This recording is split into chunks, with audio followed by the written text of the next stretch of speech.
কি এই ছবিগুলোর মধ্যে দিয়ে তোমরা তোমাদের ছেলেবেলায় ফিরে গেলে, তাই না?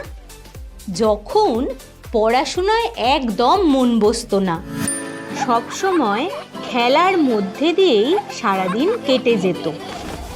সত্যি, শৈশবের স্মৃতিগুলো খুবই মধুর হয়, যা আমাদের সারা জীবন মনে থাকে। কিন্তু বর্তমানের বেশিরভাগ শিশুরাই পড়াশোনার চাপে সঠিকভাবে এই সুন্দর ছোটবেলাকে উপভোগ করতেই পারে না। তাই জন্যই এই ছোট শিশুদের শিক্ষা ব্যবস্থাকে নতুন ও সুন্দর করে গড়ে তোলার কথা বলা হয়েছে জাতীয় শিক্ষানীতি 2020-তে। চলো আজ আমরা সেই সম্পর্কেই জেনে নিই।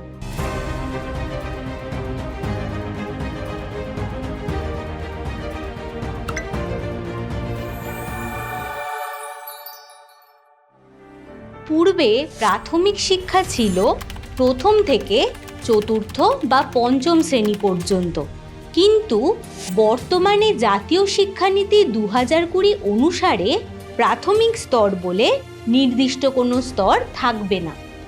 এই পর্যায়টি মূলত দুটি স্তরে বিভক্ত হবে।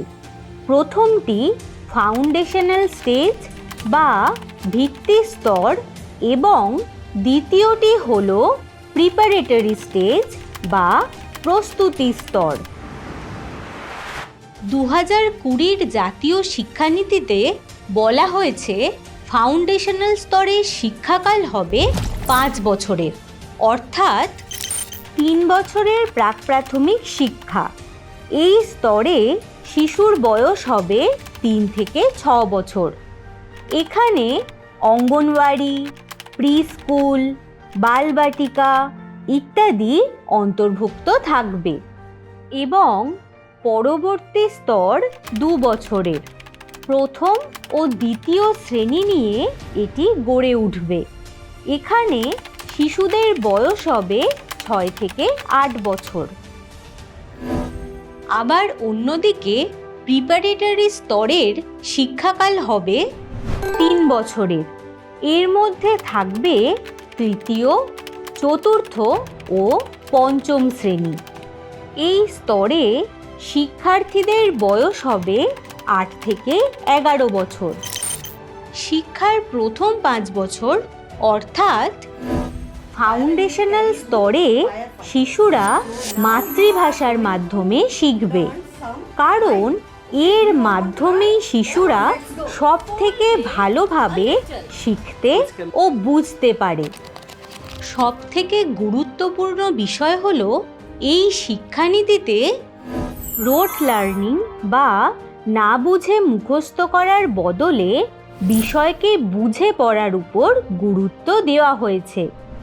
এই পর্যায়ে যেহেতু শিশুর শারীরিক ও মানসিক বিকাশ সব থেকে গুরুত্বপূর্ণ, তাই কার্যকলাপ ভিত্তিক বা হাতে কলমে শিক্ষার উপর বেশি গুরুত্ব দেওয়া হয়েছে। জাতীয় শিক্ষানীতি 2020-তে বারবার হলিস্টিক অ্যাপ্রোচের কথা বলা হয়েছে। এই হলিস্টিক অ্যাপ্রোচ কি তা কি তোমরা জানো? হলিস্টিক অ্যাপ্রোচ বলতে একটি সামগ্রিক পদ্ধতিকে বোঝায়, যেখানে পৃথক পৃথক অংশের উপর গুরুত্ব না দিয়ে সমগ্র বিষয়টির উপর গুরুত্ব দেওয়া হয়।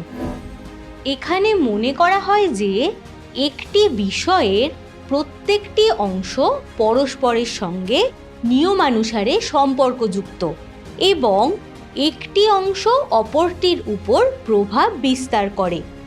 এর মাধ্যমে এই শিক্ষানীতিতে শিক্ষার্থীদের সর্বাঙ্গীন বিকাশ বা অলরাউন্ড ডেভেলপমেন্টকে অগ্রাধিকার দেওয়া হয়েছে।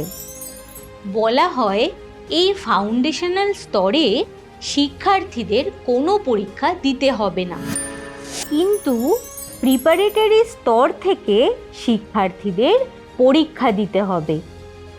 শিক্ষার্থীদের বিষয় শিক্ষার পাশাপাশি তাদের মধ্যে নৈতিকতা ও মূল্যবোধ বিকাশের জন্য বিশেষ শিক্ষা কর্মসূচি চালু করা হবে। এই শিক্ষানীতিতে বলা হয় 2025 সালের মধ্যে প্রত্যেকটি শিশুকে মৌলিক সাক্ষরতা ও সংখ্যার ধারণা অর্জন করাতে হবে এবং পিছিয়ে পড়া গোষ্ঠীর শিশুদের জন্য শিক্ষার সুযোগ সুবিধা নিশ্চিত করতে হবে। জাতীয় শিক্ষানীতি 2020-তে শিশুদের শিক্ষার কথা ভেবে যে গুরুত্বপূর্ণ সুপারিশগুলি করা হয়েছে সেগুলি কার্যকর করা হলে শিশুদের শিক্ষার ক্ষেত্রে পড়াশোনার ভার যে কিছুটা কমবে তা আশা করা যায়। এখন তোমরাই বিচার করে দেখো এই শিক্ষা গতানুগতিক শিক্ষার ক্ষেত্রে কতটা পরিবর্তন নিয়ে আসবে।